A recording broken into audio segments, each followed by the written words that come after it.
Okay, we're ready to begin. Diolch yn fawr, Sally. Bore da, bonjour, good Thanks, morning. Sally. Good morning. I'm Councillor Austin Roberts, and I'm the chair of the Finance and Resources Scrutiny Committee. I can confirm that the committee officer has done a sound test before the meeting, so we can take that everyone can hear me. So I'd like to welcome everyone to this morning's meeting, where everyone will be present virtually. The meeting will be recorded and streamed live, and it will be available to watch after the meeting. If the live stream doesn't work, the meeting will continue, and a recording will be available through the council website at the end of the meeting.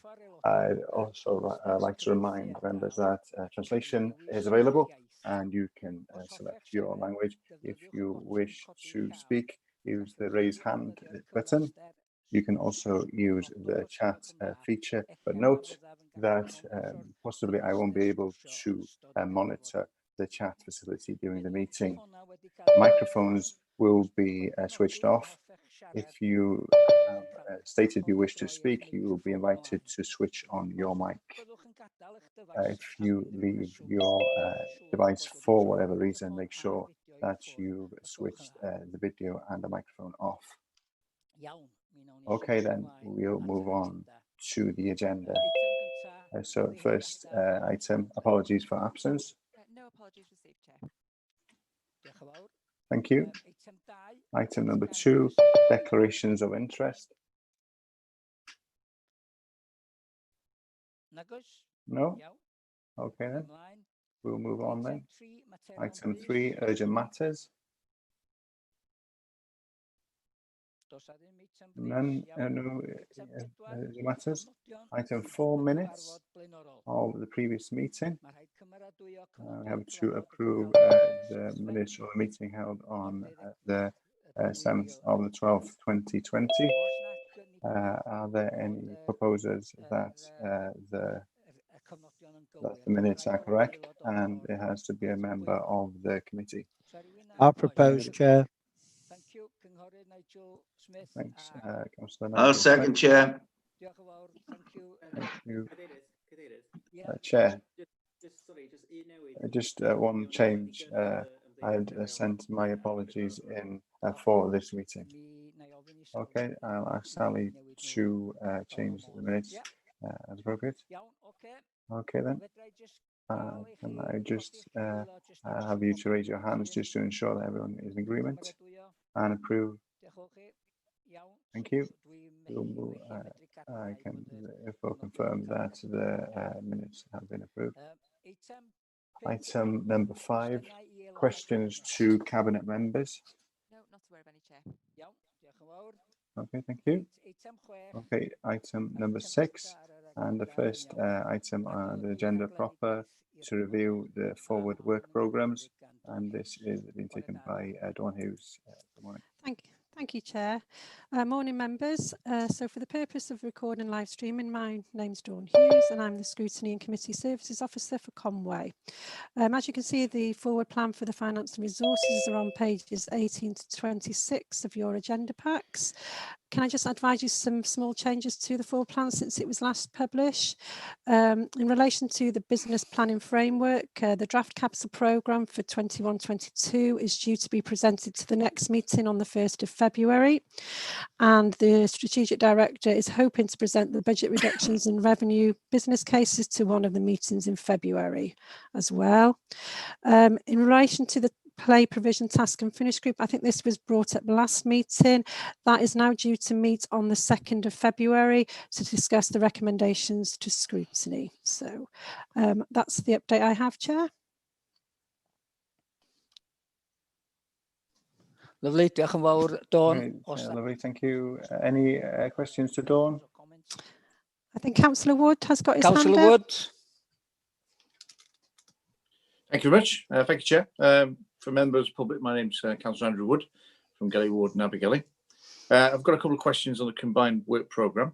There's firstly on page 28, there's a new allotment group which is dealing with strategic report for an implementation for allotments and allotment sites, and that's not in that list of task and finish and working liaison groups. So I know Stephen Teal's sorting that one out. So I know there's a few members who have volunteered to be part of that group. So it'd be nice to see when that's going to come forwards. Okay, Chair, I'll chase that up. Yeah. Just a couple of little things. Page 32. I don't think Marianne Jackson's still in service. Is she out of post now?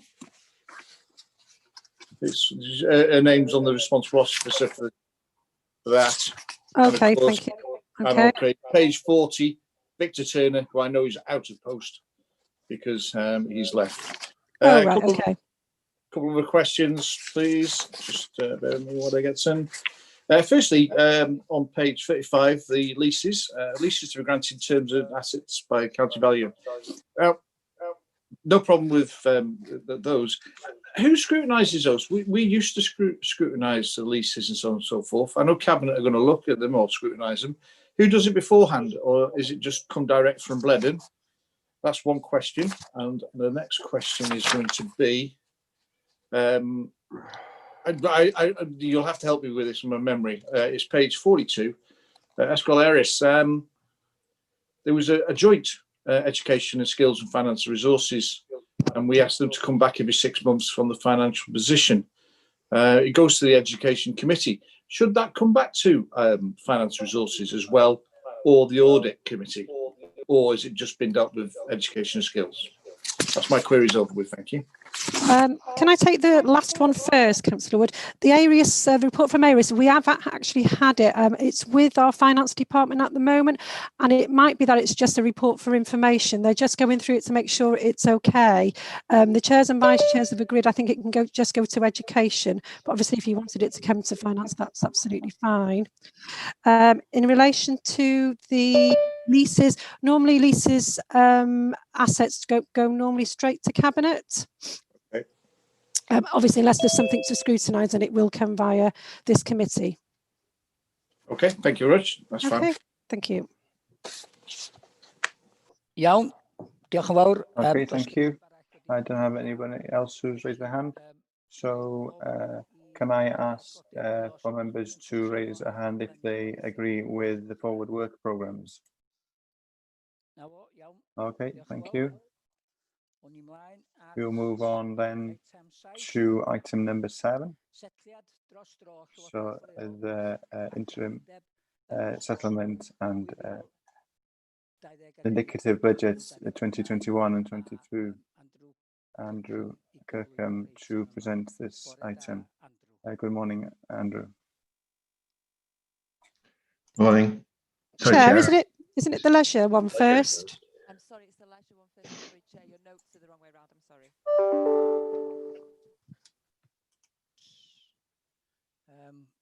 I seem to have that first on my notes. Right. Item 7 to leisure services, building repair and maintenance, and John Davis to present that item.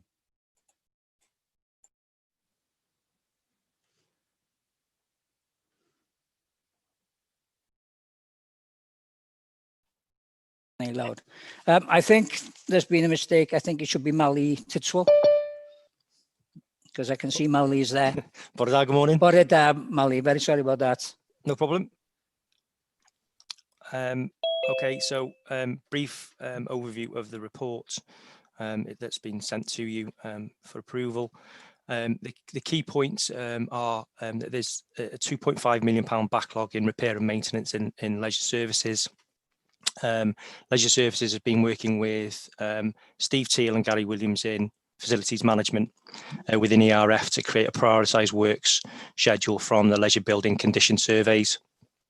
They're in the appendix.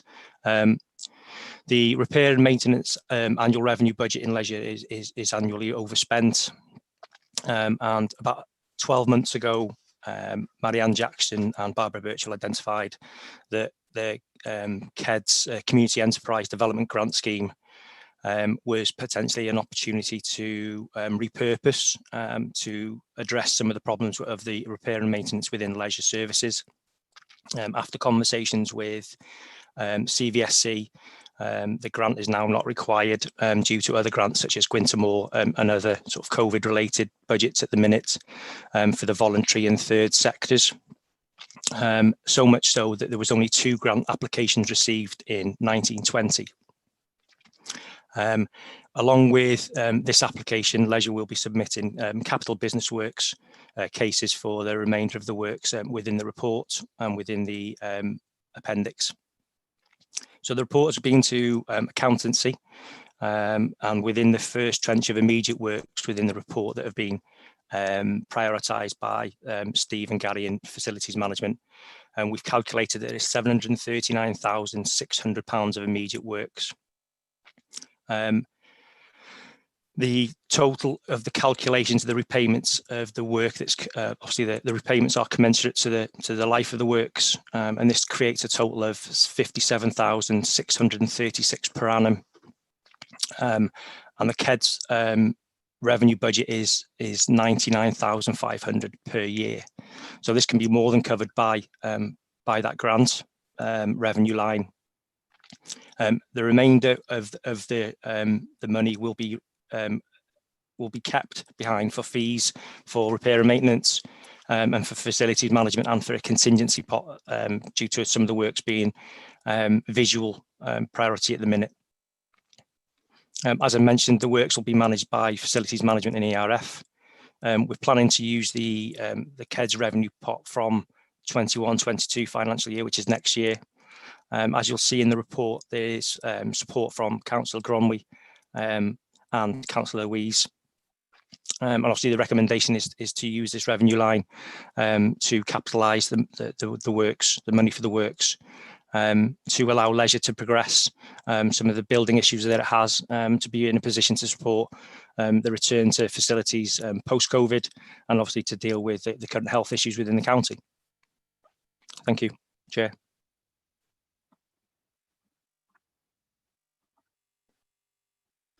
Diolch, Mali. Thank you for that. Os na rywun Does anybody have any questions? Yeah, Councillor Wyn Jones and then Brian Cossey. Yeah, thanks, Chair. 2 questions. First is, I think you've just referred to it, but just to confirm that the repayment matches the expected time the work will take. We wouldn't wish to take a longer term loan than we'd expect the work to continue for. And the second question is, I see that considerable work is going to be done on Llanrwst swimming pool, which of course is welcome, but there's also been consideration on moving the pool to a different location. Are we taking now that that will not be happening any longer, or is that still in the consideration? Can you answer those questions, Mali? I'm sorry, I wasn't getting any translation in my earpiece. Sorry. Okay. Right. Wyn, wedi di roid dy sylwadau drosodd eto? Can you put your comments across again? The question was, I think you mentioned that the repayment was commensurate with the length of the life of the work done. So we wouldn't be paying for repairs work which needed to be repaired again, if that makes sense. And the other question was, I see that there's work planned for Llanrwst swimming pool, which obviously is welcome, but there's also been consideration about moving the pool to another site over the last few years, or several years in fact. Is that still on the cards, or has that now been discounted? To answer your first question, the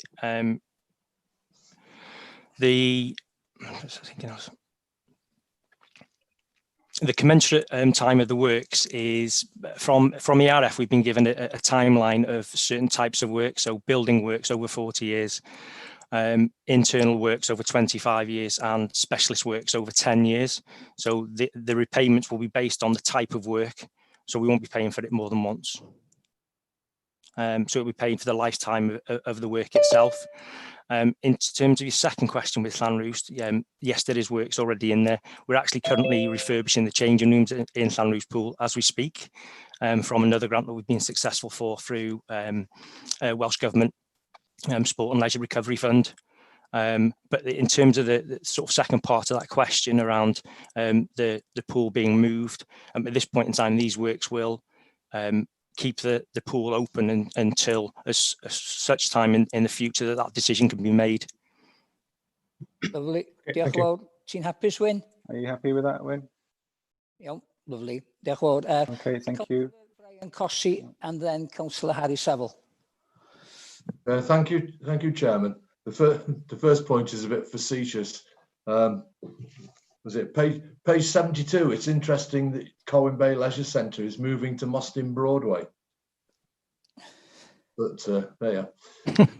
The main thing is that, Mally, some of these surveys are quite old. Do we have any sort of updates on the figures that are in our pack? There's nothing newer than that data that we've had from ERF, unfortunately. I think the position is that the longer this goes on, obviously the condition deteriorates. So yes, I mean you've only got to look at the car park in Areas Park, haven't you, to see, because it looks as though you're starting to build an outdoor swimming pool now in the car park. Yes, yeah. We're actually currently dealing with a roof issue there as well. So the scaffolding outside the building. That's right. Yeah. Can I move the recommendation, Mr. Chairman, that we allow this money to be capitalised in order to deal with these outstanding repairs and replacements? Diolch, Brian. Can I, before I bring in... Thanks, Brian. Jane Richardson, mae gennych chi llaw I fyny, ydych chi isio deud rhywbeth? Have your hand up. Do you wish to say something? Because Wyn will know that we have thought the Clanbrys pool was nearing the end of his life, and therefore we were looking with some urgency at another site. But further survey work was undertaken, which said that the current basin of the pool has another 10 years in it, which is why the focus at the moment is on making the most out of that 10 years, giving us more time to consider other sites. So that issue about relocation is much less urgent now, and we would anticipate the pool remaining in its current location for a good few years yet. OK, diolch yn fawr, Jane. Wyt ti eisiau dod yn ôl, Wyn? Ta ti'n hapus? Na, diolch, Jane. Diolch yn fawr. OK, lovely. Right. Councillor Harry, thank you for your patience. Okay. Harry? No, thank you, Chairman. Perhaps Mally will tell me if I've understood this correctly, but you've got this schedule of works. There's obviously this KEDS budget, which is just under, apologies, £100,000. The idea is we use that money to finance the repair works, and you expect the annual cost of that financing to be £50,000 odd. Yeah? Yeah. Is that right? So you're going to have probably around £40,000 left over. What did you say you were thinking of using that money on within leisure? So the actual remainder of that money will be kept for the same purpose as a contingency pot and for fees for facilities management to manage the works on our behalf. But just humour me, if this £99,500, if this is currently a revenue budget, which I'm right in thinking it is, am I? Would that money not be recurring next year and the following year and the following year after? So you would continue to have a revenue stream to finance ongoing repair works? No, this money will be used for financing it year on year. So the 50,000 would be spent over the commensurate to the life of each piece of work. So some of the works are paid back over 40 years. So this revenue pot will have to be turned into capital for as a repayment for the future. Okay, so what happens? We've got the 2021-22 KEDS budget. What would happen to that budget for 2022-23? It would basically be turned over to leisure for the foreseeable future. Okay, I mean, where I was going with this is, would it not be, if you were going to have a continual revenue stream to support financing this work, wouldn't it be sensible to, rather than keep any surplus within leisure, actually release it back to, I mean, I don't know what the term is, our central budget, our corporate budget. So I don't know, we could maybe make a decision as to whether or not it would offset future budget reductions in other services, council tax, reserves. That was where I was going. I don't know if other members feel the same. The major point to make here is that the 739,600 is immediate works that are required now to ensure that the facilities are safe and can open to the public.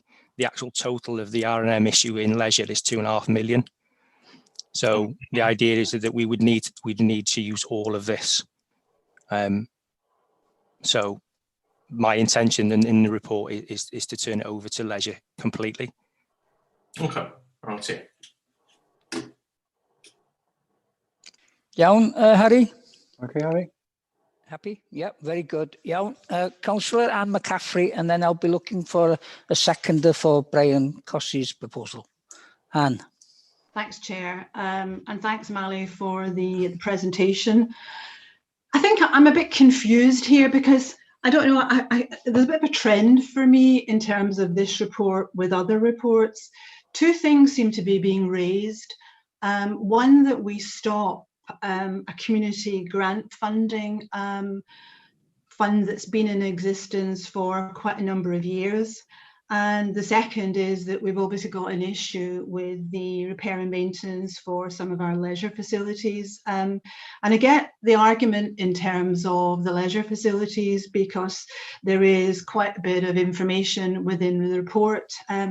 What there isn't much information on is the KEDS funding pot, and indeed its usage, how it's been marketed, what's the view of the community voluntary sector in terms of potentially them losing 100 grand funding opportunity every year.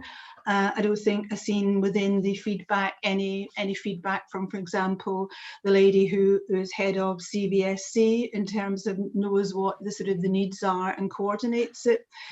So I'm a bit ambivalent, if I'm being honest, because I know Mally said, yeah, go into more, there's loads of money sloshing around. Well, there may well be, but not for Conwy West or for the area that I'm in. So I'm not sure we've got evidence here to say that there is a need, that there's no longer a need for this fund, and therefore in perpetuity, we can just say this 100k reverts back to the leisure for their repair and maintenance. Because as we know, I mean, communities and resilience, and particularly on the back of COVID, never mind Brexit, all the massive unemployment that's coming, I'm just really concerned that with very little information, we're just going to be putting a big black pen through this KEDS fund. And obviously we've got control of it. We haven't got control of some of these other funds that come and go. And as I say, I know my community, just as an example, tried to get access to go into more, and we just don't have any qualification for it. COVID, Mally also mentioned, is a very specific issue. And again, I've lots of the groups in my part of the world can't apply for COVID grants because they are very much sort of specific for that bespoke use. So, you know, it's a bit like caveat emptor for me here, because I'm not sure there is sufficient information to say that we should just completely eliminate this revenue funding pot and hand it back to leisure. There's patently an issue in leisure, and I get all of that, but I'm just concerned, and I'm not sure if anybody can answer the questions I potentially raised on that in terms of how is it marketed, you know, what's been the pickup, and where's the feedback from the sector who are going to be disenfranchised now from within their own county council in terms of applying. Because we will rely, you know, going forward, as more and more of our monies are disappearing, we'll be relying on a bigger bang for our buck from our communities, and some of that needs sort of seed funding patently. And I'm not sure where the evidence is for us to make the decision today that there isn't a need, and therefore we can just rule out that. And furthermore, are we that sort of council that doesn't actually support our communities in this way? It is a sort of question. I'm probably on a slightly different tack, one sort of outstanding question. I know Wynne has raised issues about Clynrus, but I met with Mally and indeed with Marianne probably well over 12 months ago now. And that was about, there's a real lack of access and provision within Conwy West. And despite them reassuring me that there was going to be a report coming forward, this report just seems to again concentrate whatever funds we've got within the facilities that we've got, and doesn't actually look at the fairness of the provision that is within the across the council. So there is probably 2-3 questions there, and certainly I'm really concerned that we make a decision here today about removing this fund when there's really little information to scrutinise to say that, yeah, going to mall solves everybody's problems, and so does COVID grants. So if anybody can answer my questions and take away that concern, I would really appreciate it. Molly or Jane? I mean, I would need probably Barbara Birchall, I don't know if Barbara's on this meeting, to be able to give me the facts going back a number of years. What I'm aware of is that we have a funding pot here that's been in place for a number of years now, and that for the past 2 years we've only had 2 expressions of interest for it. It was previously a very popular provision, and the social enterprise sector and the community interest sector were drawing on that very heavily. But as the time has gone on, those groups have gone elsewhere for their funding support, and therefore we have a pot of budget available that is underutilised now for 2 years running. And then meanwhile, we have community facilities that are servicing communities across the country in huge numbers that we are on the brink of potentially having to close because we can't maintain them. So for us, it was quite an obvious, if you've got some money that the community isn't drawing on, and then you've got other facilities that the community is drawing on in huge numbers that we may have to close, that you move that one bit of money to the other, and you use that revenue to be able to undertake the borrowing required at large scale to be able to keep those leisure facilities open. I'm sure, I can't see Barbara's name on this meeting, but I'm sure Barbara could provide all the details of those numbers of applications over the past how many years to members after the meeting, if that was useful. But certainly the last 2 years, my understanding is we've only had a couple of expressions of interest for that fund. So how have we marketed that fund, Jane? And indeed, where is Wendy Jones and CVSC in terms of helping to market that and exploit that for communities? And indeed, what's her view or CVSC's view of discontinuing this? Because my understanding is that CVSC is not swashing in funds. And obviously, there's always an issue about what's available, because I'm not sure I've seen this marketed anywhere, and obviously I'm a county councillor, so I don't know what we've done to make sure that people who need this money potentially are aware of it. And I suppose that's the assurance that I can't see, because there's no reports that actually back up the fact that we say it's no longer needed. My understanding is that Wendy sits on the group that allocates this funding, so Wendy's very close to understanding how this funding is being used. It is a fund that the community interest and social enterprise sector has been very aware of over the years, because it's a small sector and a small community. But they're sort of putting their money where their mouths are, really, and they're going elsewhere for their support. People who know my background will know that I am particularly passionate about the social enterprise sector. It's one of my own personal interests, and a sector that I'm very, very supportive of. And I wouldn't be wanting to withdraw any support to this sector if I felt it was support that the sector was reliant on. We're just facing the reality, aren't we, of we've got limited funds. Where are those funds of best use and best value to our community? And the officer's recommendations for you from this group of services is that these funds at this point in time are better used for the community by supporting these repairs to leisure to keep our leisure centres open. And can someone come back to me about provision, unfair provision, unequal provision in terms of Conway West? And that's across the whole sort of gambit, because as I say, I did meet with Mally and indeed with Marianne on the back of them presenting their plan for leisure and lifestyle.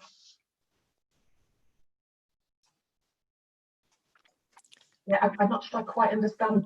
Happy to on unequal provision.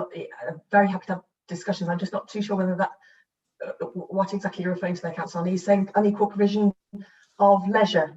You want a meeting about the leisure provision in the West, or Yeah, it was facilities. I mean, Mally will remember we spent probably a good couple of hours debating the whole issue of ease of access and provision across the sort of 5 areas of the county.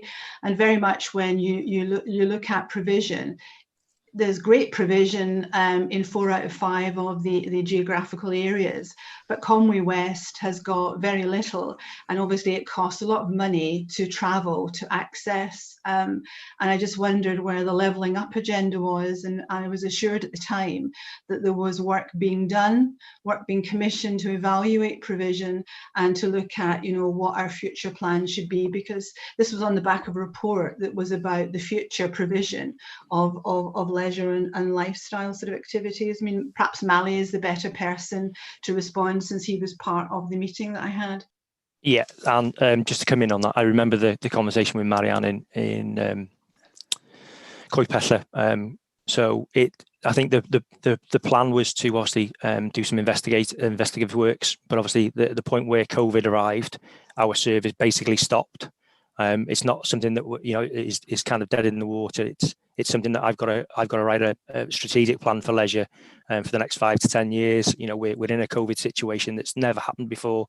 You know, we need to work on a plan to move ourselves out of this, which this current obviously discussion is part of, allowing us to move the service forward. So I'm more than happy to have another discussion with you over that in terms of what your desires are for Conway West. I do want to point out though, and I know it's around travel, but Conway West has probably one of the best facilities in Conway, in Llandudno Junction Leisure Centre, with the changes we've made through COVID. It's probably one of the best used facilities that we've got at the minute. So I know travel's an issue for you, but in terms of facilities, it's one of the better ones that we do have. Perhaps what you can do is we can get you to come along to our local area forum, Mally. That would be a really great opportunity. No problem. Okay. Okay. All right, Anne. Yeah, I mean, I still, I'm just concerned that I don't understand what marketing's being done of this fund before we actually just rule a big black pen through it. But obviously, that can't, therefore my decision will be no today unless I've got some assurance. I've got, before I bring in Councillor Peter Lewis, who's hopefully going to second Councillor Brian Cossey's proposal, I want to bring in the Cabinet Member for Leisure, Louise Emery. Thanks very much, and hello everybody. As always, we have to make choices over where we spend our money and our revenue budget. So even if you had all the evidence in the world for you about how this budget's been used, how it's not been marketed, the bottom line is the decision today is to transfer that revenue budget to a different area of the council. And that area is revitalising tired facilities with holes in roofs and paddling pools in car parks, etc.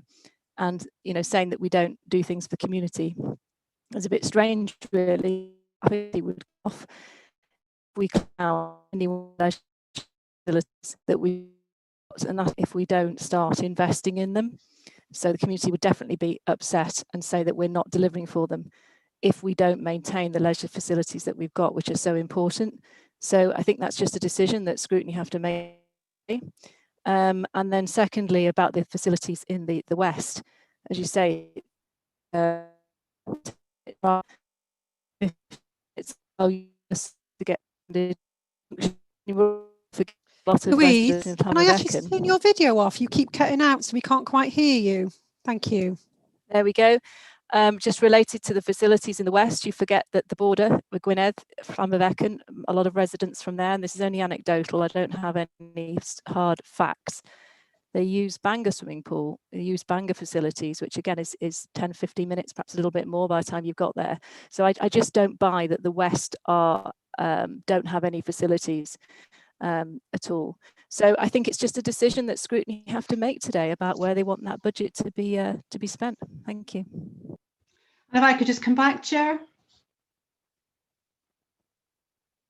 Sorry, yes, and quickly. Yeah. I mean, Louise is absolutely right, and obviously her opinion is not a Scrutiny opinion. I suppose, you know, a big part of the issue we've got here is there's very little information about this fund. And I don't recall saying that Conway doesn't do anything for communities, which I think is the view that Louise was ascribing to me. So, you know, I don't recognise that I said that. And if I did, you know, I've misrepresented my views. My views is that communities and the community resilience and actually empowering communities to actually help them not demand from Conway is equally part of the recipe of how we cope with limited funding going forward. So that's the reservations that I express. And patently, we do need to make decisions, but normally decisions are made based upon sort of evidence. And that's the bit that I'm struggling with. Thank you, Anne. Right, over to Councillor Peter Lewis and then Councillor Chris Hughes. Well, you're quite right, Chair. I am happy to second Councillor Bryan, particularly because I welcome the improvements to Llanrwst swimming pool, which my residents have to travel 16 or 20 miles to access, but they're pleased to have the facility. Thank you. Diolch, Peter, thank you. Chris, and then finally, Ronnie Hughes. Chris? Unmute yourself, Chris. Sorry, I was trying to unmute you. Yeah, my concern, similar to Anne's in a sense, is that obviously we've just spent almost 12 months in the COVID situation when it's unlikely that people would have been applying for this grant. And I appreciate that there's been a suggestion that the grant wasn't spent previous year, but I just wonder it does concern me if we're getting rid of a grant which has not been claimed during the COVID period. I'd be happy to via any underspend of monies in those areas, but I do think we should, you know, I do have some concern with getting rid of a grant for community groups when, let's be honest, we've gone through a period of time of with COVID where an awful lot of our communities are people within our communities have had little or no exercise. They've not been able to get out into the community, and I feel this is a grant that actually could be used to significantly enhance that push to get people more active, and that once COVID restrictions are lifted and the vaccination program has started to bite. So that's the concern that I have, that this would by getting rid of this, it would actually restrict our efforts to get people back on track once COVID restrictions are lifted. And I propose an amendment that we, via any underspend to date towards towards maintenance costs, but that we seek to market the KEDS fund once the COVID restrictions are lifted.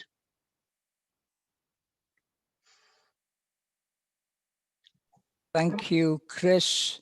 So you want to put an amendment, do you?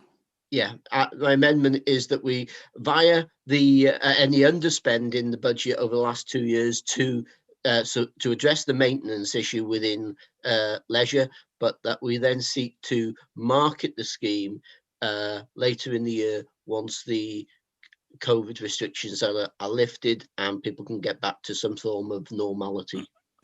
I can see that Jane Richardson has got her real hand up, not her blue hand. So I take it you want to come back, Jane? Yes, I'm having blue hand problems this morning, sorry. Yeah, I just need to make members aware of the risks of taking that model. So if we were asking to use the KEDS money simply to do any repairs with that money, then you could do what Councillor Chris has said, and you would just spend up to whatever you had available each year. The scale of what is needed in leisure means we need over 2 million to spend.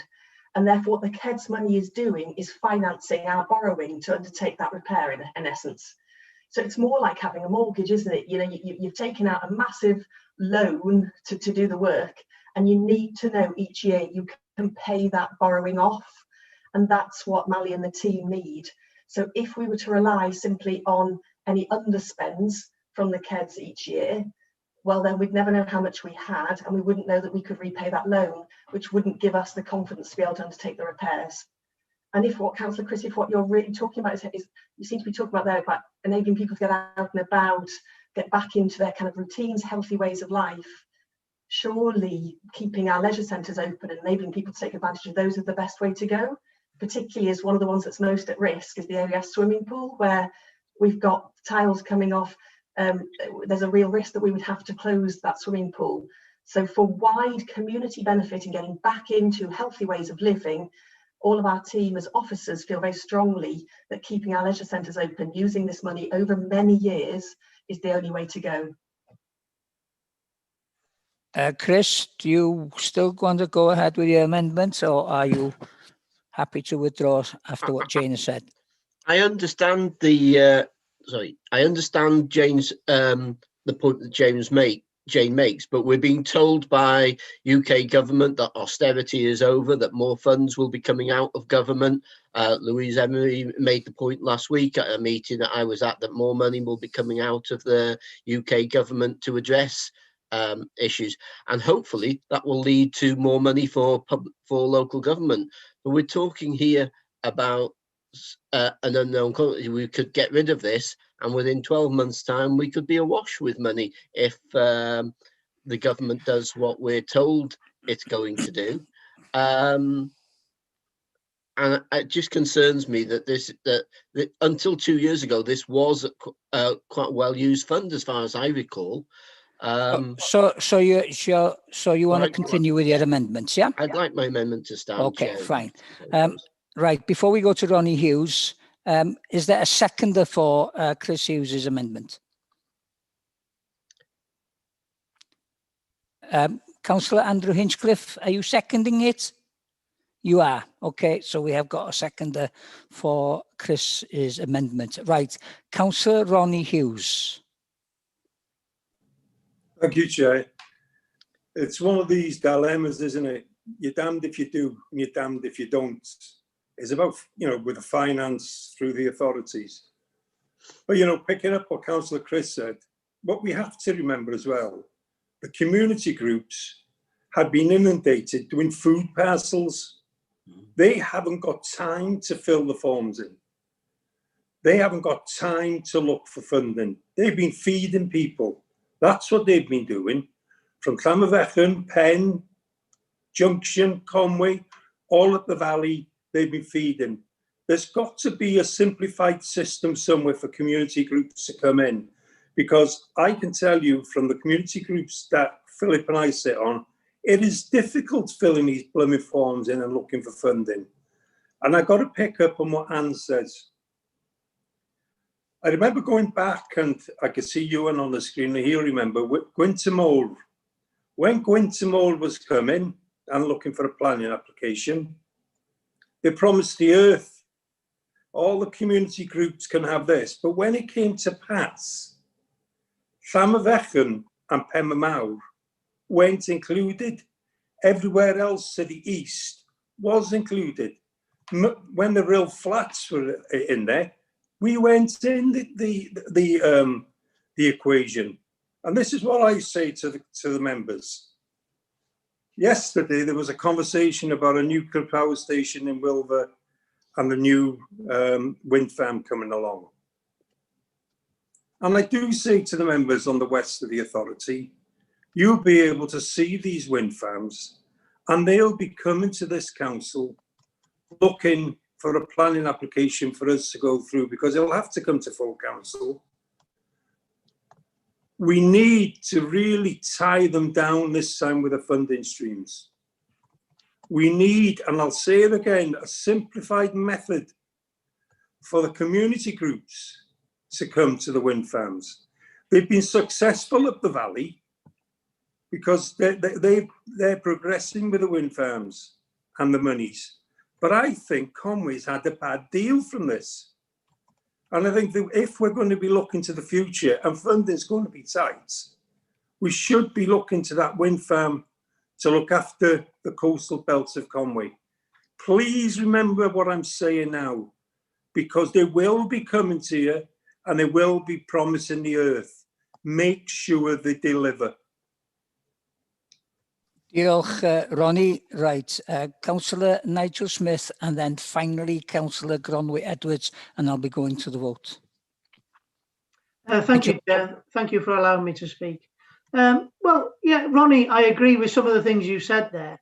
There should be, and I think there is, a better way that we could help our community groups apply for grants. I've been looking at a form myself recently, and it is quite difficult to get all the information together when you haven't done it before. And it just strikes me that we have a team of professional officers that could actually help these groups fill in these forms, and that would make us far more, well, it would make the grant applications a lot easier and probably improve our chances of getting the money to the community groups where they're needed. With this CREDS money, I fully support what's being done. Health and fitness is very, very important nowadays, and everybody's involved, all sorts of ages, a lot more than they were 20 years ago. And it's disappointing that our facilities are in dire need of £2.5 million worth of repair work, and we need to get on top of that. This fund, it has not been used to capacity, and questioned whether it's been advertised rightly. But, you know, as councillors, we only have to ask, and officers would have pointed us in the right direction. If we have community groups in our area that need money, you know, we ask officers and they point us in the right direction. So I fully support this. Let's get on top of these repairs. Let's get these community facilities up to scratch for the benefit of all our future residents. Thank you, Chair. Diolch, Nigel. Right, ac I ddiweddu... And to finish, Councillor Gronwy Edwards. I hadn't intended on speaking, but certainly I have a lot of history over the years with this pot in different roles. You probably remember that Anne Carroll was very much involved in these grant applications. And over the years, the demand has sort of dwindled. It was the same sort of applicant coming back time and time again for this limited pot of money. I think when funds are limited, we need to prioritise and get the best value for money out of this funding. And by targeting this money towards the leisure improvements is the best way of utilising this money. And as far as the point Ronnie made about the new offshore wind farm, in the meetings I've had with RWE, this is very much the point I'm making, that money needs to be managed better, and it should be managed to deliver more across the region rather than these small little drip drops, pepper potting money here, there. It needs to be far more focused, and we can make better value of that money. So the CADS money has served a purpose, but when there's limited resources, I say this is a far better way of utilising that money. Diolch yn fawr, Gronwy. Right, we have two proposals. We'll go with the amended one first from Councillor Chris Hughes, seconded by Councillor Andrew Hinchcliffe. Over to Sally. Yeah, do you want me to just confirm the amendment, Chair? Yeah, os neidi, please. Yeah, so just an amendment to the recommendation that any underspend be vied towards maintenance costs, but that SEDS funding be marketed once COVID restrictions are lifted. Is that right, Chris? Just yes or no? Yes, thank you. Okay, so I'll read your names out for the amended proposal. So Councillor Phil Capper. Against. Councillor Jeff Corrie. Against. Councillor Pauline Heap-Williams. Against.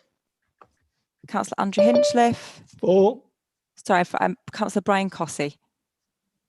Against. Councillor Chris Hughes. Obliged. Councillor Wyn Ellis-Jones.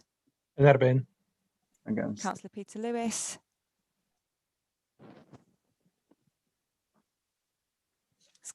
Councillor Peter still here?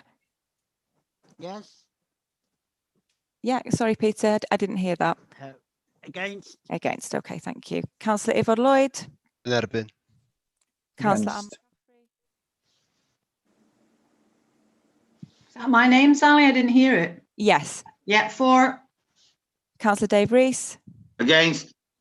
Councillor Austin Roberts. Yn erbyn. Councillor Harry Saville. Against. Councillor Nigel Smith. Yn erbyn. Councillor Joan Vaughan. Against. Against. Councillor Andrew Wood. Against. And Councillor Aaron Wynne. Yn erbyn. Against. Yeah, that's lost, Chair.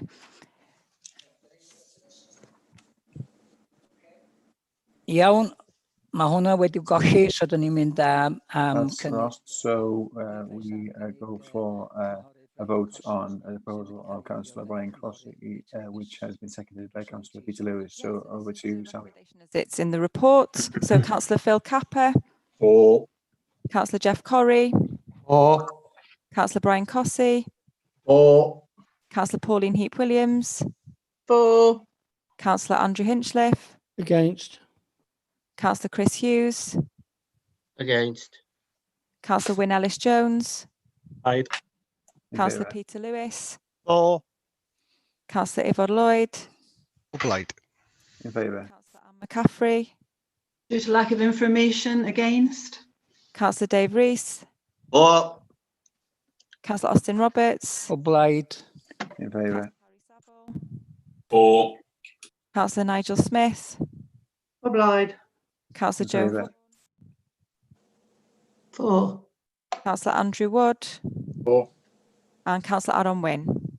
For Blaid. In favour. Yeah, so we have 3 against, Chair, everybody else for.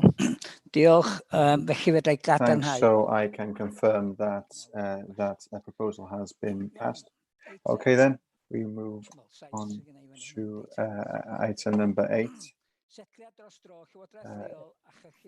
provisional settlement and indicative budget, local government 2021 to 2022.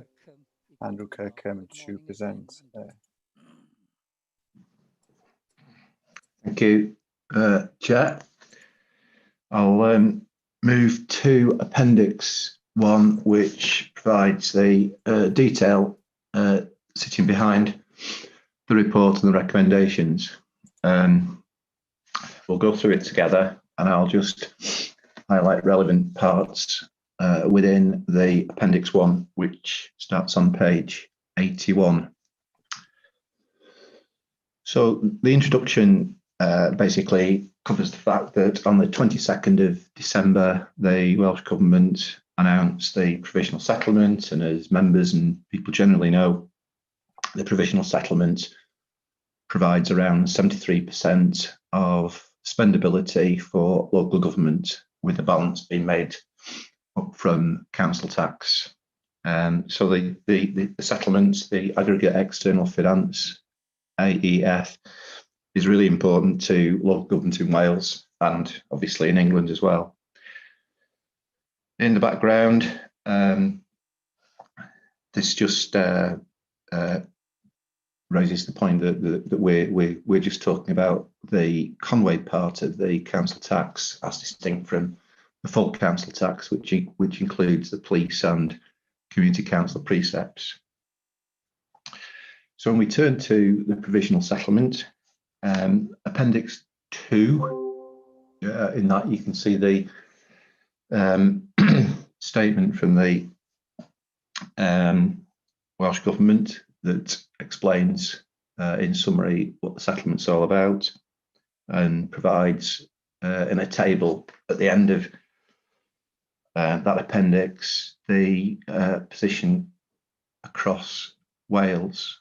As you can see, our increase was 3.6% like for like.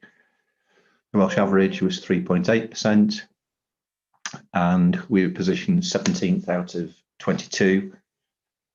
The highest was 5%ish and the lowest 2%. At the moment, there's no plans for a floor from Welsh Government, but I think if there were to be one, it wouldn't improve our position. It would be for those a bit lower down than us.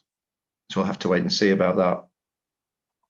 So in cash terms, our grant, don't forget, 73% of what we spend, went up by 5.5 million. Paragraph 4 is the democratic trail. And due to the pandemic, there's not been a great deal of reports about next year until now. and I guess it's not just to do with the pandemic, it's also the fact that there's been significant uncertainty about the UK government and what its plans were, and we only knew that in November when they announced a one-year budget for public services, and on the 3rd of March, I think it is, there's a budget that will affect people and taxation, but we'll have to wait and see what that may bring. So our normal timetable has been derailed as a consequence of the times we're in, and I think it's fair to say that that's the case throughout the UK. Interestingly, the equivalent report to this actually came 2 days later this time last year, and it is gratifying to know that in terms of a report such as this showing an indicative council tax and an indicative budget, I think we're probably the first authority in North Wales that's put pen to paper and published what our indicative plans may be. So although we could be seen as being a bit late, we're certainly doing our best, and we're as late as everybody else. Paragraph 5 includes some words around the wider financial perspective generally, not just about Conway. And as you can see, that is littered with pandemic and uncertainty and lack of information about grant support, which is understandable in the circumstances. I've repeated paragraph 5.7 from last year, and that picks up on our demographics, and an independent study showed the level of older people in Conway, certainly compared with, well, with the rest of Wales and the rest of the world, to be honest. And I think that's still relevant, and probably more so in so much as if there is what I'm going to call legacy pandemic consequences, you can begin to see that may hit us harder than most because of our elderly population and what that may bring next year as people recover, not only from being ill but potentially from isolation, and how that then provides service pressures in social services for an authority with quite an oldish population compared with everybody else. Financial failure, 5.8, is picked up on. It's a growing trend. Thankfully, our budget for the year we're now in is more or less back in balance, and you've had a few reports this year about that. Paragraph 6, one on page 83 now, picks up on the aggregate external finance, AEF, and confirms that it's influenced significantly by population, including age bands, pupil numbers, measures of deprivation, but quite a few other indicators of need that aren't as valuable. There's about 70 need indicators that form the distribution of AEF, that's grant, across Wales. We haven't obviously known about what the level of grant support will be until late December. So I guess up and down Wales, people like me have been guessing what it might be, trying to plan to the best of their ability, but it's not easy to plan when you've no clue about, as I say, the major part of your funding. And I think it's fair to say that treasurers and even myself, over the past 12 months, we've kind of swung from, well, it could be 2%, and then more recently could be 5.5%. And if you do the maths on that huge aggregate external finance value, then a small swing can produce significant additional or reduced numbers, and therefore grant support So it's been virtually impossible to plan meaningfully until the AEF was actually confirmed just before Christmas. Why wasn't it 2%? Well, I think that the UK government and Welsh government and people generally have realised the pivotal role and the importance of local services and local government in supporting communities and the work they've done in respect to the pandemic. And probably that's meant that it's better than it might have been. Why wasn't it 5.5%?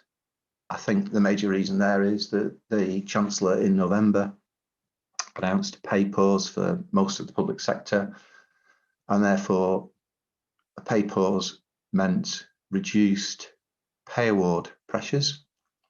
And I guess that then influenced the UK government to provide less financial support by way of grant, because there was less pressure from the traditional pay awards for certainly local government staff and other public sector organisations. So I think that's meant that we've ended up with something that doesn't seem that high, plus 3.6, but under the circumstances probably equal to more in terms of our pressures faced next year, which probably makes it look better than it might have been in overall terms. And as you can see there, paragraph 6.6, the Welsh Government have made it abundantly clear that the AEF does not cover funding for pay awards. And if there were to be one through negotiations next year, then I guess because we're not going to fund something that shouldn't happen, if it does happen, then our response would need to be in your recovery plan, which could produce in your budget reductions, stroke cuts, or additional increases in some of the fees and charges, which at the moment generally aren't increasing next year. So you can see there in table 1, first table, how we get from where we were to where we will be next year. 161 goes to 167 million. As you know, it's unhypothecated. In other words, it's up to local democracy how that's used. So we turn to paragraph 7 on page 85, and we identify to the best of our ability the resource shortfall. And as you can see in paragraph 7.1, a resource shortfall is basically the difference between what we think we're going to have and what we think we need. That gap has to be closed by a mixture of cuts and increases in council tax. I think the days of us using reserves to prop the budget up have probably gone, certainly in the short to medium term. And so there's no use of general balances to support the budget for next year in the indicative position. And that's as a consequence of our one of the lowest balances in the whole of Wales relative to the size of the authority and the risks that we face next year, which are covered a little bit later on.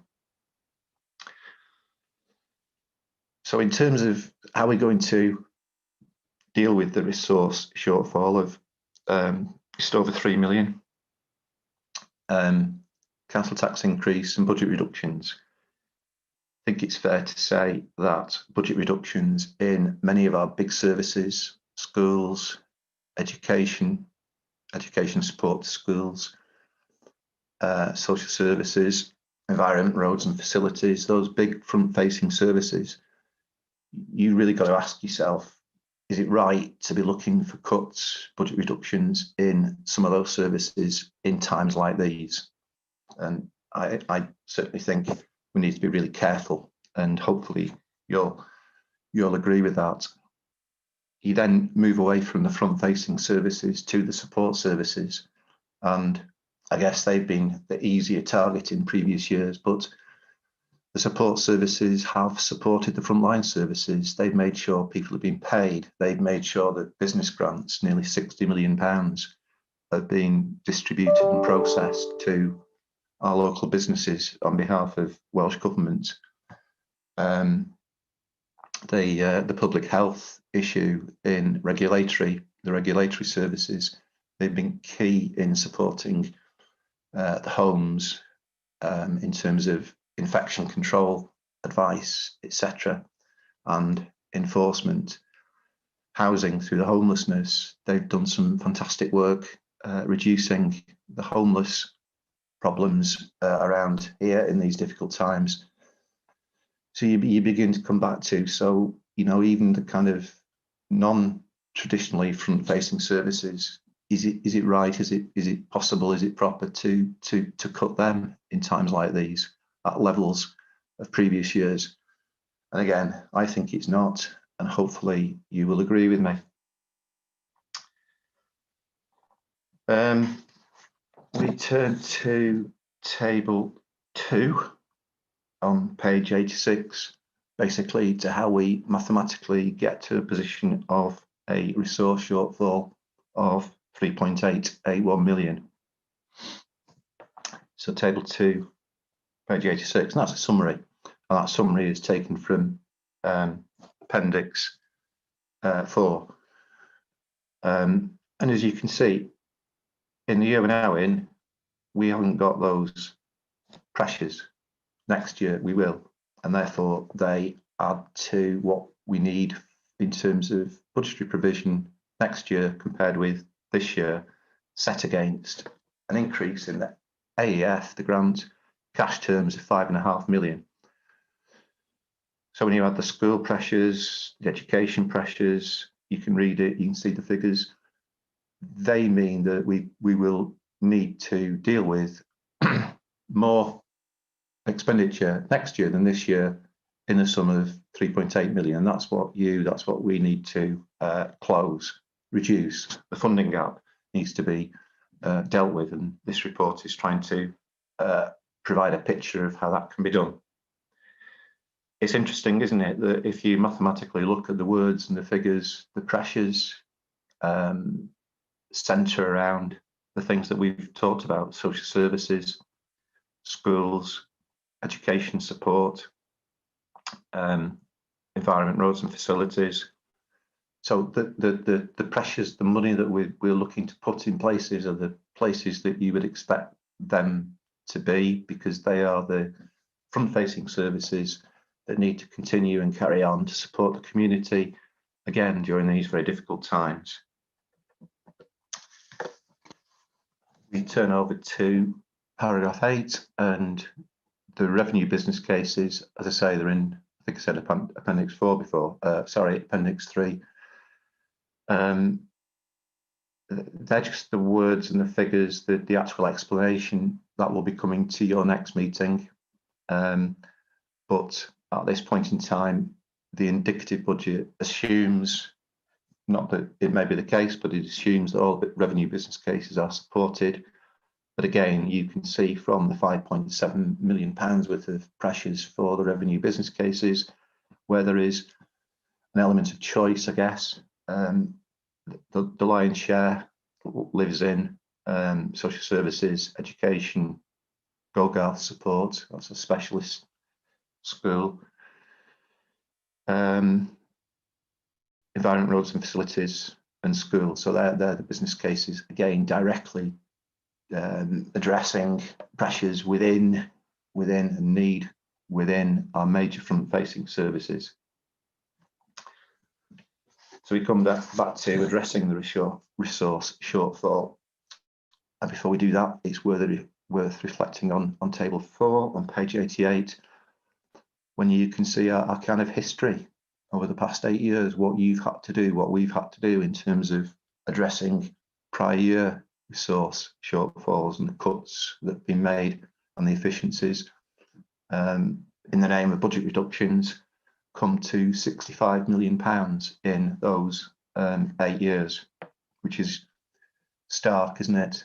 And I guess the other thing about what we can cope with moving forward is you do believe and think perhaps some of the, if you like, low-hanging fruit has been picked, and it gets harder and harder each year to make more and more budget reductions that are nice rather than cuts which are not nice. think the other interesting point is if you take the budget reductions of 65 million, paragraph 9.2 covers this, and add on the business cases that have been supported in that period of time, then you get to around about 56% of our budget has been restructured as a consequence of democratic decisions in the last 8 years. And so we haven't been through salami slicing, we've been through whole-scale review, transformation, call it what you will, of looking at what we spend and prioritising what you feel we should be spending and in what areas. So that's a vast amount of money, isn't it? 128 million has been reprofiled as a consequence of democratic review in 8 years. So Cabinet gave a steer as to how they felt we need to deal with the resource shortfall. And in Appendix 4, you can see the services and the steered budget reductions applied to the different service areas. That's summarised on page 89 in Table 5, which is worthy of reflection. And the steer is schools, no budget reductions. So for schools, that would mean basically a cash increase to their budget, and in real terms, the pressures that they face would be funded. So in real terms, it would be standstill. In cash, it would be plus, but no budget reductions. And I think it's fair to say that the schools are relieved that that may be the case, but ultimately that's down to the democratic process. Social services are 1% ask of social services, and there are plans to achieve that through efficiencies and review of packages, notwithstanding the pressures that we're going through. Other services, 2%, and then we'll be reviewing, if you like, non-service budgets, things like council tax reduction, other areas, our treasury management, to see if we can find £500,000 worth of budget reductions. We've already found some, but not to that value. So we'll be reviewing that during the year to help, if you like, not increasing the budget reductions further for particularly our front-facing services. So that comes to 2155, which obviously isn't 3.8 million. So what makes up the difference? Answer, council tax. And again, a cabinet steer on the council tax increase within the overall equation, and that is put at an indicative level of 2.95%. And as you can see, we're still below average, although we have crept up in recent years, but we're still I put the 9th lowest and the 10th lowest in 2021. I'm not too sure which one it is actually, but anyway, we're below average. You can see our increases in previous years, and it would be positive, I guess, that at 2.95, that's far, far less than it's been for many a year. And again, that's a reflection of the challenges the households have been going through this year, and no doubt will go through for part of next year. So we really do need to keep our hard-pressed council taxpayers in mind when we consider that part of the equation, as I say, alongside budget reductions to services which those very same householders depend on in many cases. So you can see at the moment in table 7 how we compare with our nearest local authorities: 6.43% less than Gwynedd, 3% less than Denbighshire. The other authorities haven't yet announced or come to a view with regard to their proposed council tax increases. But I think across North Wales, if we were to increase by 2.95%, it would be seen as one of the lower increases in North Wales and probably in Wales. which is good. Table 8 shows what that would mean at the different bands, council tax bands across Conway. And as you can see, those 3 bands there represent around about 62% of those who pay council tax. So you can see 76 pence a week without a single person discount, 57 pence a week with single person discount.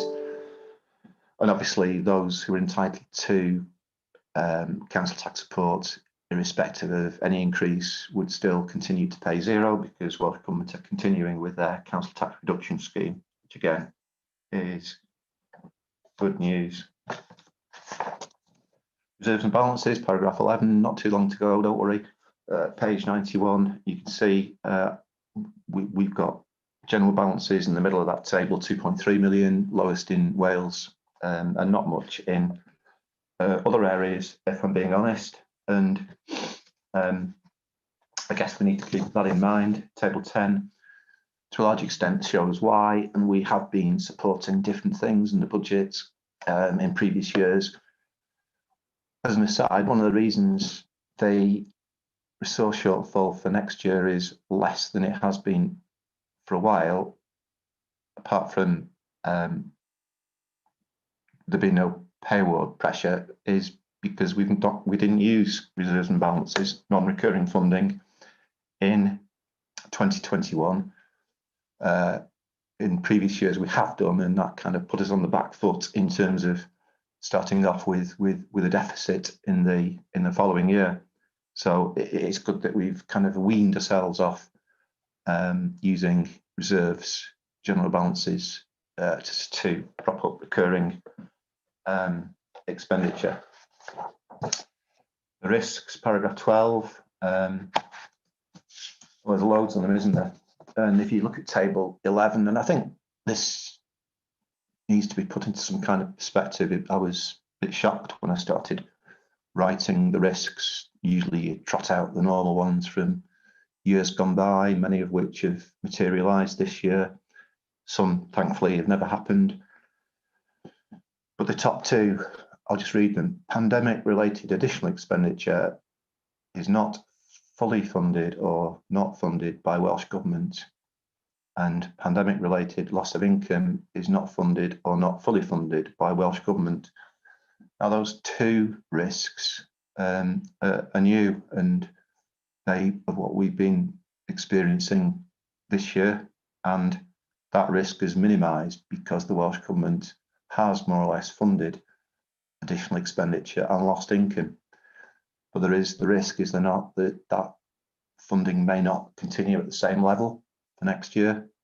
And if you look at the scale of that risk, basically combine the 2 million to 20 million, it kind of dwarfs everything else, doesn't it? So whereas perhaps I used to get a bit hysterical about financial resilience and putting money into balances, I think when the textbook was written that got me hysterical, it wasn't in times like these. And basically resilience now is a matter of government stepping in to support local government with its additional expenditure and lost income. And without that, nobody's resilient. With it, we've got a chance of being more resilient. So that's just I guess, an aside for you to be mindful of.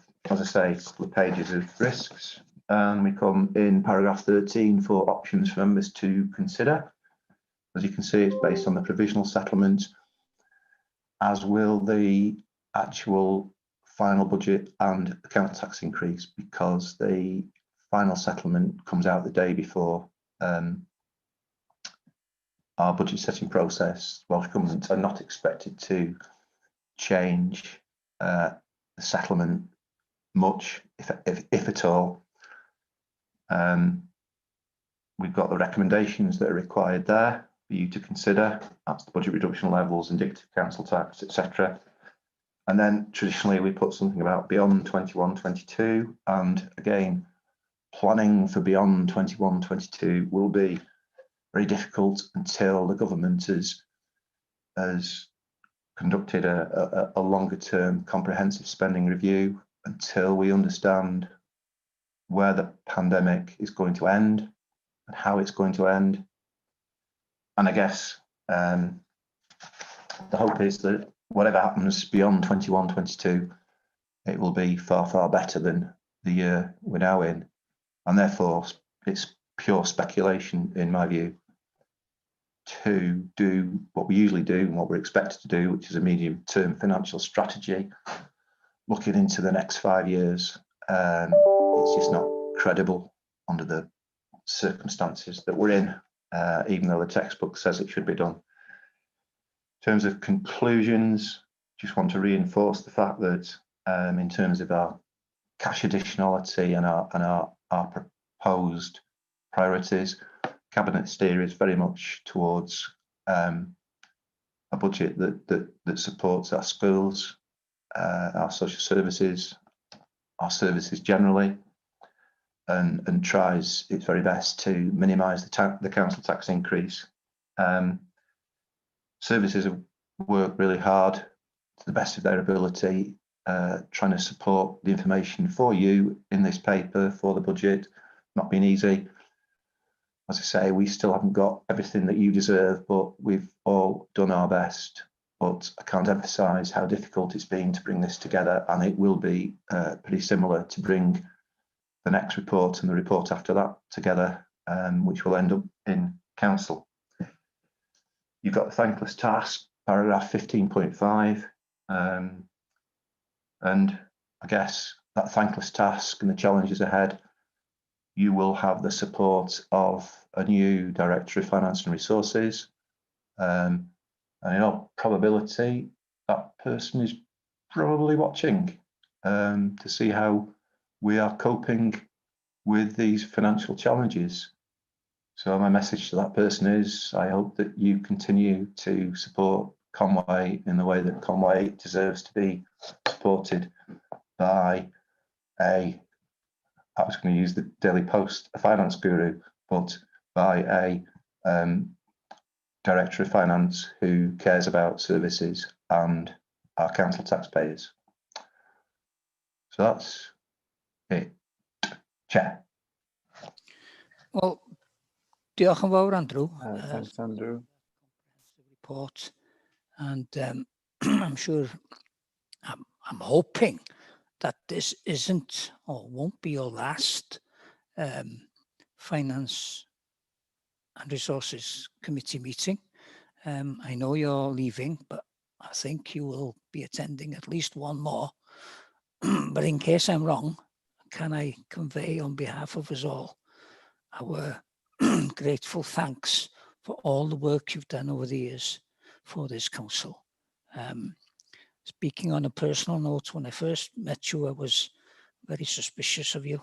I thought you were the devil incarnate, but since then, I've grown to the opinion you're more like the Messiah rather than the devil. So can I thank you for all your work over the years? Anyway, just for that, Chair, I'll just confirm the fact I will be attending more meetings, particularly if you're going to say even nicer things. Thank you. Well, I'll have to keep on sweet talking you then, so maybe you'll stay. Right, Councillor Peter Lewis and then Anne McCaffrey. Well, Andrew, can I first of all congratulate you and your team for actually bringing a detailed report, which each time it is easy to follow and understand. And I think all members appreciate that you're always level with us as to what they are.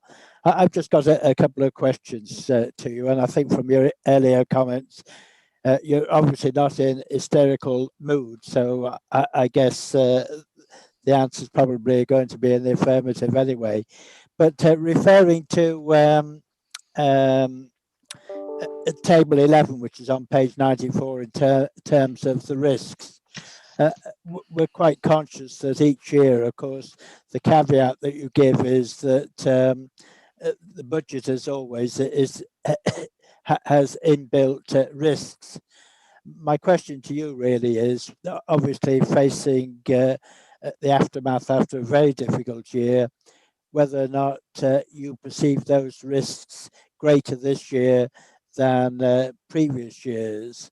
My own personal view is that I think in terms of income that's already been lost this year, I suspect once people have the freedom to move about, I suspect that perhaps a lot of our facilities like Venue Cymru and whatever will be well used because people want to get out and meet with people. So I think that's a potential plus. My second question is whether or not, in the light of this, whether or not you're happy with our reserves level going forward. Thank you. Andrew? Yeah. Well, if you look at table 11, yeah, you can see the usual risks being trotted out. Are the usual risks any more risky than they have been in the past? Potentially, Hay Award one is. Everything else would generally be dealt with during the year one way or another, and or with support from Welsh Government through the emergency financial assistance process, and that's for such things as flooding, storm damage, etc. But you keep going back to, don't you, the pandemic related risks, and they're so standoutish that, and I keep coming back to it, that our reserves that we have that have been at general balances the same level for about the last 5 years, I think, have dealt with the status quo. And I come back to, I don't think reserves at a level that would deal with the pandemic related risks are affordable for any council. And I also come back to the fact that to create reserves at a much, much higher level in times like these requires a council tax increase greater than the indicative level, and or cuts greater than the indicative level. And I don't think that you would be enamoured if I were to recommend that in times like these, we should do things like that to increase our reserves and balances for things that historically have been kept under control. And in terms of pandemic, I come back to it at a scale of 20 million, a scale of 10 million, a scale of 5 million. We couldn't make ourselves as resilient as those risks would need to be covered should they materialise in their full glory. So the textbook says I should be concerned about it. The realist in me says, and I keep coming back to it, in times like these, the textbook has to be put to one side as we deal with the clear and present dangers. And future planning, future resilience perhaps is for another day, another person.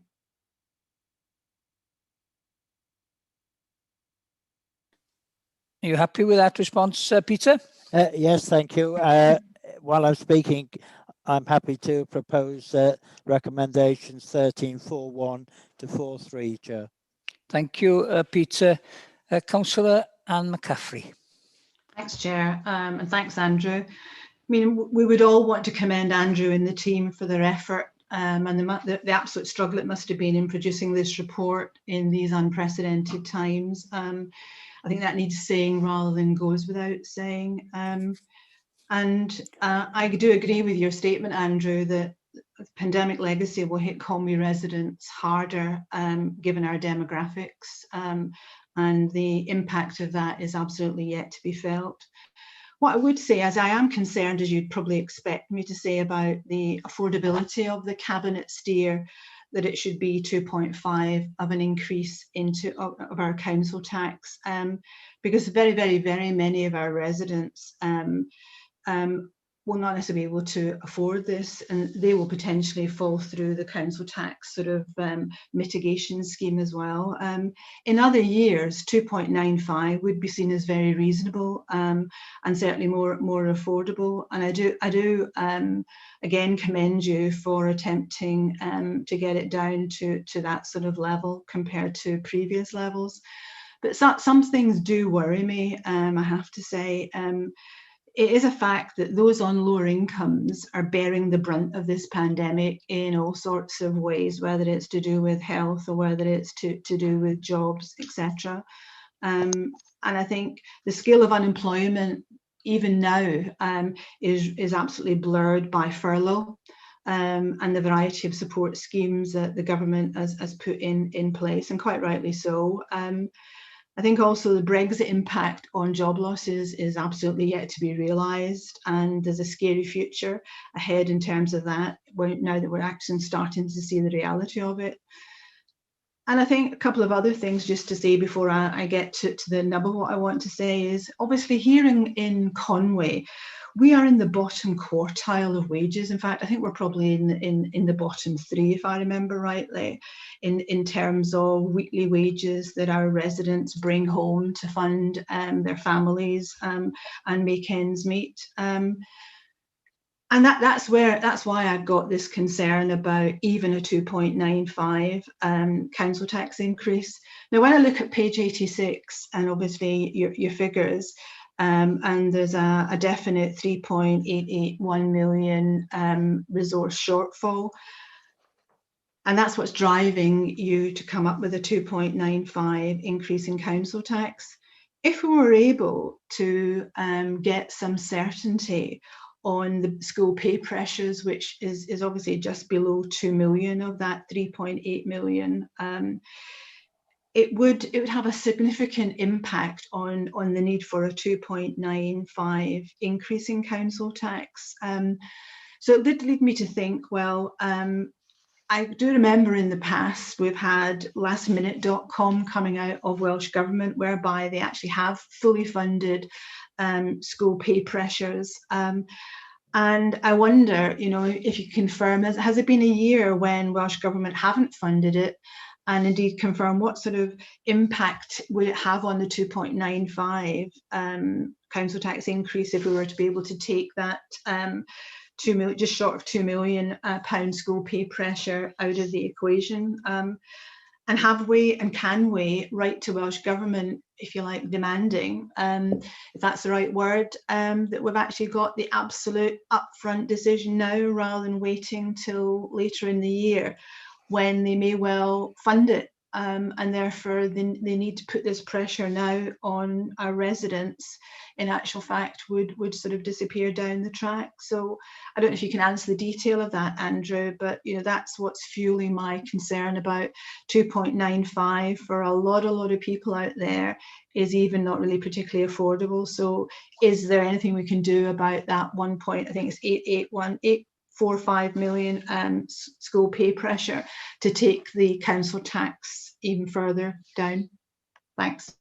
Short answer to that is no, because the pressures in that 1845 on page 86, which is a summary of the individual elements in Appendix 3 on page 102, covers a pay award which was known and granted in September 2020. So in September 2020, there was a pay award for teachers. In that financial year, we funded obviously 7 months of that pay pressure. In 21-22, we're funding 12 months of that pay pressure, i.e. another 5 months. And therefore that figure is known, fixed and absolute.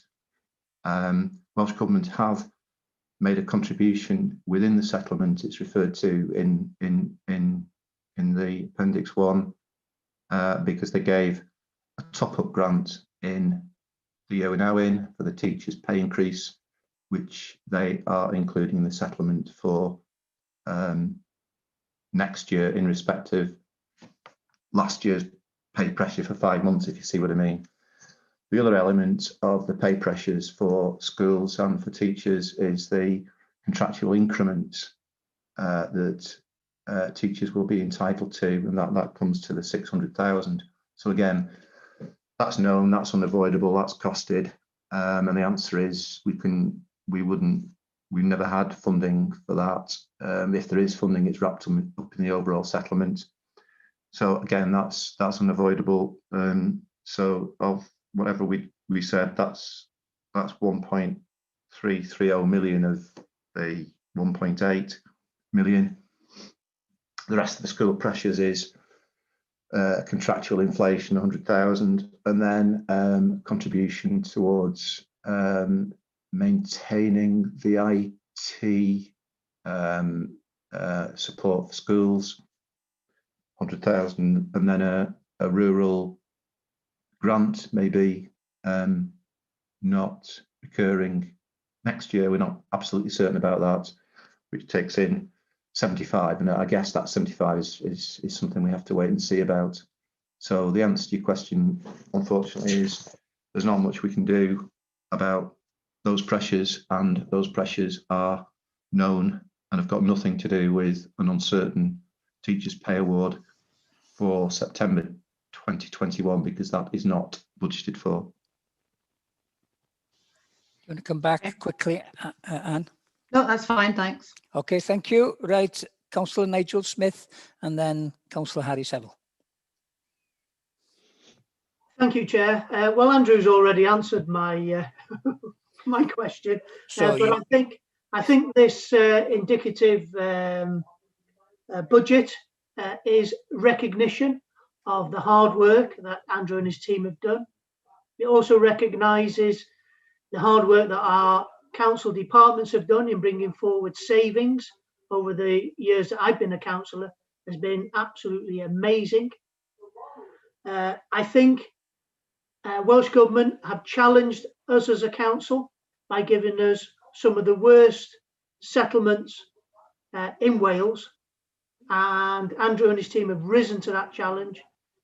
We've done a spectacular job in recent years, and I think this year this budget recognises the issues that our residents are having or feeling with the COVID outbreak and the financial strains that they are under. I therefore would like to support Peter Lewis in seconding the proposal that we accept this indicative council tax setting at 2.95%. Diolch, Nigel. And finally, Harry. Yeah, thank you, Chairman. I sympathise with a lot of the points that Anne's made, to be perfectly honest. And I think it's quite telling if you look through the expected budget pressures that an awful lot of them are the result of both Welsh and UK government decisions that have been taken effectively on behalf of this council. They've obviously made the decisions expecting us to, one way or another, pick up the bill. Now, there was some discussion in the last item, wasn't there, about increased funding from UK government making its way down to us through Welsh Government. And within this financial year, Welsh Government have received an extra £5 billion from UK Government. £1 billion of that is still unallocated. That is a huge amount of money. And frankly, I just can't get my head around why they wouldn't have allocated it. I mean, I think at the moment, the public would be astonished to think that there's £1 billion of money sitting in Cardiff doing nothing that could be used to support local authorities or any other range of public services. So I'd like to propose, and I'd like it to be treated as a separate proposal to Peter and Nigel's, but I'd like to propose that we ask Cabinet to consider writing to Welsh Government and demanding to know what's happening with this £1 billion. It would make a huge difference to public services. It could make a huge difference to our council tax setting here in Conway. I think it's reasonable that the public actually have some sort of clarity on that. So I'd like to make that as a proposal. Diolch, Harry. Have I got a seconder? Yes, I can see Councillor Jeff Corey has got his hand up. I take it you're seconding that, Jeff? Thank you. Iawn. Okay, I've got no other speakers, so we'll go to the vote, and I think it's Harry's proposal first. Yes, Sally? Yeah, that's correct. Yeah, is everybody happy with that recommendation?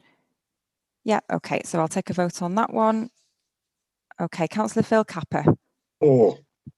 Councillor Jeff Corrie. For. Councillor Brian Cossey. For. Councillor Pauline Heap-Williams.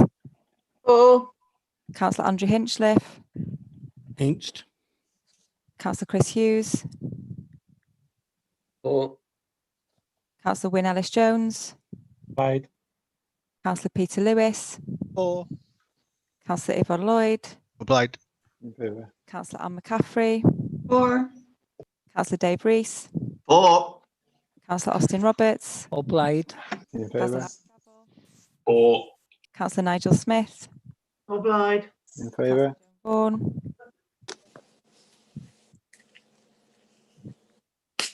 Councillor Joan Vaughan. For. Thank you. Councillor Andrew Wood. For. And Councillor Aaron Wynne. Applied. In Yeah, favour. one against, everybody else for, Chair. Sally, so dwi'n cymryd rwan bod ni'n mynd Thanks, at... Sally. So I take now we go to the original proposal. Peter Lewis's proposal, which was seconded by Councillor Nigel. Councillor Phil Capper. For. Councillor Jeff Corrie. For. Councillor Brian Cossey. For. Councillor Pauline Heap-Williams. For. Councillor Andrew Hinchliffe. For. Councillor Chris Hughes. Against. Councillor Wynne Ellis-Jones. Applied. For. Councillor Peter Lewis. For. Councillor Yvonne Lloyd. Applied. For. Councillor Anne McCaffrey. Against. Councillor Dave Rees. For. Councillor Austin Roberts. Oblaid. For. Councillor Harry Saville. Councillor Harry Saville. For. Councillor Nigel Smith. Applied. For. Councillor Joan Vaughan. For. Councillor Andrew Wood. For. And Councillor Aaron Wynne. Applied.